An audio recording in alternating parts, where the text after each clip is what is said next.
Part 56 की शुरुआत होती है कुछ टाइम पहले का सीन दिखाते हुए, जब मैडम जो जिंदा थी तब वो चर्च आई थी, जहाँ कन्फेशन रूम में उन्होंने कुछ कन्फेस किया था। वो बताती है कि मैंने डेविल को देखा था, लालच में अंधी होकर मैंने बहुत गलत काम किए। मैंने किसी की बात ना सुनकर, किसी के बारे में भी ना सोचकर, लालच में आकर बहुत गलत काम किया। पर तब किसी ने आकर मुझसे कहा कि वो मेरा सच दुनिया के सामने लाएगा और मेरे सारे गलत कामों का पर्दाफाश करेगा, जिससे मुझे लगा कि वो मेरे सक्सेस से जलते हैं और मुझे नीचे लाना चाहते हैं, इसीलिए मैंने उन्हें। इतने में ही सीन कट हो जाता है। अब मैडम जो अपने किस गलती के बारे में बात कर रही थी इसके बारे में हमें आगे पता चलेगा। पर इधर हम दोही और गोवान को देखते हैं, जहाँ दोही गोवान के केबिन आती है और उसे बताती है कि गायों का डांस काफी अच्छा था। देन दोही उसके इंसानी जिंदगी के बारे में पूछती है तो गोवान उसे अपना नाम बताता है कि मेरा इंसानी नाम ईसुन था, जो नाम दोही को काफी अच्छा लगता है। तो उससे पूछती है कि ईसुन के साथ क्या हुआ था। तो गोवान बताता है कि उसने अपनी जान ले ली थी, क्योंकि वो हेवन में उस गॉड के पास नहीं जाना चाहता था जिन पर उसे इतना फेथ था, पर गॉड ने ईसुन और वोल्शिम के साथ इतना बुरा होने दिया। जो सब सुन दोही इधर गोवान को हक करती है और कहती है उसे ईसुन के लिए बुरा लगा। से कहती है कि फिर तुमने तो मुझसे झूठ कहा था, ईसुन और वोल्शिम की सिंपल एंडिंग हुई थी, जबकि उनकी तो सैड एंडिंग थी। इस पर गोवान कहता है कि लेकिन इस बार हैप्पी एंडिंग होगी। ये कहकर वो अपना हाथ आगे बढ़ाता है, तभी वहाँ की सारी लाइट्स ऑफ हो जाती है। देन वो अपनी मुट्ठी खोलता है तो उसमें से एक जुगनू निकलती है और देखते ही देखते वहाँ पर बहुत सारी जुगनू आ जाती है, जिन्हें देखकर दोही काफी ज्यादा खुश होती है। उसे ऐसे खुश देखकर गोवान को उसकी इंसानी जिंदगी याद आती है, जब इसी तरह से जुगनुओं को देखकर वोल्शिम काफी ज्यादा खुश हुई थी। तो वो दोही को देखते हुए अपने मन में प्रॉमिस करता है कि हमारी इस दूसरी मुलाकात से मुझे एक सेकंड चांस मिला है और इस बार मैं तुम्हें बिल्कुल भी दुखी नहीं होने दूंगा। देन वो दोही का हाथ होल्ड करता है और दोनों साथ में जुगनुओं को देखने लगते हैं। देन अगली सुबह गोवान गॉडेस से मिलने जाता है, जहाँ वो इस बार रास्ते के साइड में एक बेंच पर बैठी होती है। गोवान उनसे पूछता है कि आज आप बाहर क्या कर रही हैं। गॉडेस कहती है कि मुझे थोड़ी शांति चाहिए थी, इसलिए मैं कभी कभार बाहर आ जाती हूँ। गोवान पूछता है कि क्या आपको इंसानों को देखकर शांति मिलती है। गॉडेस कहती है हाँ, कभी कभार इंसानों को देखकर बुरा भी लगता है और कभी खुशी भी होती है। तो गोवान उनसे कहता है कि मैं दोही के साथ हमारी अनफॉर्चुनेट पास्ट रिपीट नहीं करना चाहता, तो उसके लिए मुझे क्या करना चाहिए। गॉडेस पूछती है क्या तुम्हें मेरी हेल्प चाहिए। गोवान कहता है मुझे पता है कि आप मेरी हेल्प नहीं करोगे, इसीलिए मैं बस आपका ओपिनियन जानना चाहता था कि मुझे क्या करना चाहिए। गॉडेस कहती है कि दुर्भाग्य को रोका नहीं जा सकता, इसीलिए तो उसे दुर्भाग्य कहते हैं। जो सुन गोवान कहता है कि आप सच में किसी काम के नहीं हो। कहकर वो जाने लगता है तो गॉडेस कहती है खुशियों का कोई मतलब नहीं बनता अगर वो ऐसे ही मिल जाए। असली खुशियों को पाने के लिए बहुत से मुसीबतों से गुजरना पड़ता है, चाहे वो तुम्हारा दुर्भाग्य ही क्यों ना हो। उसके बाद ही तुम्हें असली खुशी का पता चलेगा। फिर गोवान कहता है कि आप तो ऐसे कह रही हो जैसे मुसीबत या दुर्भाग्य इंसान के लिए अच्छा होता है, कि वो सबसे बेकार होता है। एक तो ऐसे ही इंसानों की जिंदगी छोटी है, ऊपर से इंसानों को इतना मुसीबत झेलना पड़ता है कि इंसानों के पास तो खुशियाँ मनाने का भी टाइम नहीं है। ये बोलकर वो चला जाता है तो गॉडेस कहती है कि ये खुशियाँ कभी कभार बहुत खतरनाक हो सकती है। इधर गोवान घर लौट आता है, जहाँ पर वो दोही को जगाने आता है। वो उसके पास आकर उसे जल्दी से उठने के लिए कहता है ताकि वो दोनों ब्रेकफास्ट में होममेड फूड खा सके, लेकिन दोही कहती कि अभी उसे और 5 मिनट सोना है।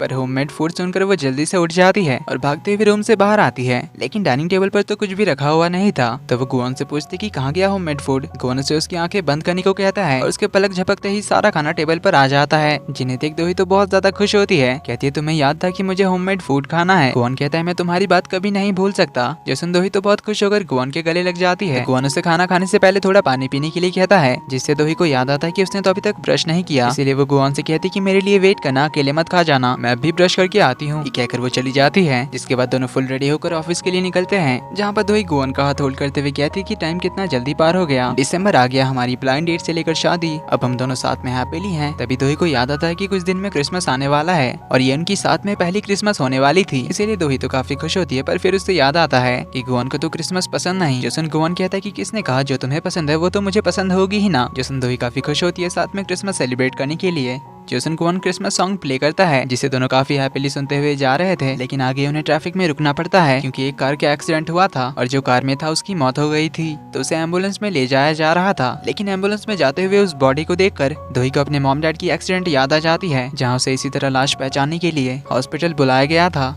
जहाँ उसके मॉम डैड की डेड बॉडीज इसी तरह सफेद कपड़े में ढकी हुई थी। अब इससे दोही काफी सैड होती है और दोही को ऐसे देखकर गोवान पूछता है कि क्या हुआ, पर दोही उसे कहती है कुछ नहीं, बस ये क्रिसमस सॉन्ग चेंज करने के लिए कहती है। फिर ऑफिस जाते हुए पूरे रास्ते वो बस चुपचाप बैठी होती है, जिससे गोवान समझ गया था कि उसे अपनी मॉम डैड की एक्सीडेंट याद आ गई थी, इसलिए वो ऑफिस में जूसियक को मिलने के लिए बुलाता है। जूसियक कहता है काफी सरप्राइजिंग बात है, पहली बार तुमने मुझे मिलने के लिए बुलाया। गोवान कहता है क्योंकि तुम दोही को सबसे अच्छी तरह से जानते हो। जूसियक पूछता है दोही को क्या हुआ। गोवान बताता है कि ऑफिस आते हुए हमने रास्ते में एक एक्सीडेंट होते हुए देखा, उसके बाद से दोही काफी शांत सी हो गई। मुझे लगता है कि उसे उसके पेरेंट्स का एक्सीडेंट याद आ गया होगा। मैं दोही को हमेशा खुश रखना चाहता हूँ, पर पता नहीं क्यों वो हमेशा अपने खुश होने पर गिल्टी फील करती है। जिसको कहता है कि उसके लिए वो गिल्ट भी हो सकता है या तो एंजाइटी। उसने मुझे एक बार बताया था कि उसने अपना जितना टाइम अपने मॉम डैड के साथ बिताया था वो उसकी जिंदगी का सबसे हैप्पीएस्ट टाइम था, पर उसके मॉम डैड के गुजरने के बाद अचानक उसकी जिंदगी में सैडनेस की बरसात हो गई। उसके लिए तो उसकी दुनिया ही खत्म हो गई थी, इसीलिए शायद वो खुशियों से डरती है। तो गुआन पूछता है कि क्या उसके मॉम डैड के गुजरने के बाद ही मैडम जू ने दोही को अडॉप्ट किया था। जोसेक बताता है कि नहीं, दोही अपने बहुत से रिलेटिव के घर थी, पर वो लोग सिर्फ दोही के पैसों के पीछे पड़े थे। दोही के मॉम डैड के इंश्योरेंस के पैसे जैसे ही खत्म हुए, उन्होंने दोही को फिर से अकेला छोड़ दिया।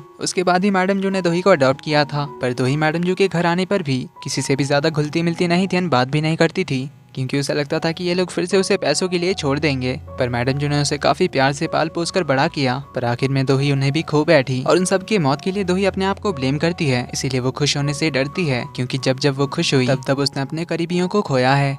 तना में दोही को दिखाया जाता है जो अपने मॉम डैड और मैडम जू के साथ वाली तस्वीर को देख रही होती है, जिसे देख वो उन्हें काफी ज्यादा याद करती है। वो सैड तो होती है, पर अपने चेहरे पर स्माइल लेकर मीटिंग के लिए चली जाती है। इधर मिस्टर जिनमेस्टा और सॉन्ग दोही को उनके नए प्रोडक्ट की प्रमोशन के लिए आइडियाज सजेस्ट कर रहे थे कि उन्हें अपना प्रमोशनल इवेंट कहाँ रखना चाहिए, जैसे जिम्स, मॉल्स, यूनिवर्सिटीज। पर इसमें दोही को कुछ खास नहीं लगता। तभी सॉन्ग कहता है कि अभी सुनवाल फाउंडेशन ट्रेंडिंग पर है, क्योंकि मिस गायों का परफॉर्मेंस अभी बहुत ज्यादा चर्चे में है। इसीलिए कैसा रहेगा कि हम लोग अगर सुनवाल फाउंडेशन के साथ मिलकर इस प्रमोशनल इवेंट को करें। गायों का नाम सुनकर मिशन तो उन्हें मना कर रही होती है, लेकिन दोही को ये आइडिया पसंद आता है और वो मिशन को इसका इंचार्ज बना देती है और सुनवाल फाउंडेशन को कोऑपरेशन ऑफर भेजने के लिए कहती है। इधर गुआन दोही के केबिन में उसी फोटो को देख रहा था, जिसे देखते हुए वो जोसेक की बातों को याद कर रहा था। तभी यहाँ पर दोही आ जाती है और उससे पूछती है कि मैं तुम्हारे थिएटर में एक प्रमोशनल इवेंट रखना चाहती हूँ हमारी कंपनी के नए प्रोडक्ट के लिए, तो क्या तुम्हें चलेगा? गुआन तो खुशी खुशी हाँ कह देता है। दोही कहती है ऐसे नहीं चलेगा, मैं प्रोफेशनल बात कर रही हूँ। गुआन कहता है ठीक है, मैं प्रोफेशनली तुम्हारी कंपनी के साथ कोऑपरेट करने के लिए तैयार हूँ, तो अपने इवेंट का प्रपोजल भेज देना। तो दोही उसे अपने कंप्यूटर पर इवेंट के बारे में समझाने लग जाती है, लेकिन गुआन तो बस दोही को देखे जा रहा था और जोसेक की बात याद करता है कि जब दोही काफी सैड होती है तो वो सबसे अपने सैडनेस को छुपा लेती है, जिसके लिए वो अपने काम में अपने आप को बहुत ज्यादा बिजी कर लेती है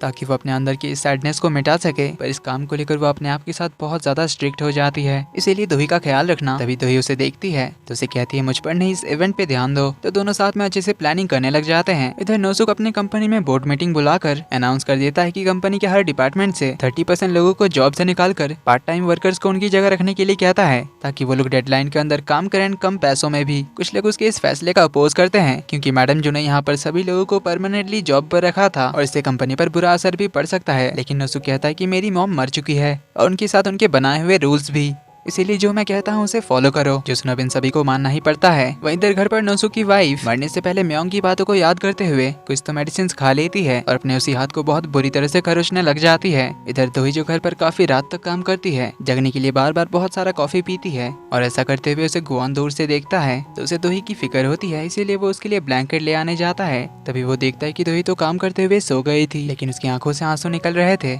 उसे देख गुआन उसके सपने में झांक कर देखता है, जहाँ पर छोटी दोही जंगल में अकेले भटक रही थी और रोते हुए अपने मॉम डैड को याद करते हुए उन्हें बुला रही थी। वो बार बार अपने मॉम डैड को बुलाते हुए कहती है कि मॉम डैड आप मुझे छोड़कर कहाँ चले गए। ये कहते हुए वो बहुत ज्यादा रो रही थी, इसीलिए गुआन उसके सपने के अंदर चला जाता है। इसी के साथ इस पार्ट का एंड यहीं पर होता है। वीडियो पसंद आई तो वीडियो को लाइक कर देना, चैनल पर पहली बार आए तो do subscribe and hit the bell icon. जल्दी ही मिलते हैं अगले पार्ट में, तब तक के लिए take care and bye bye.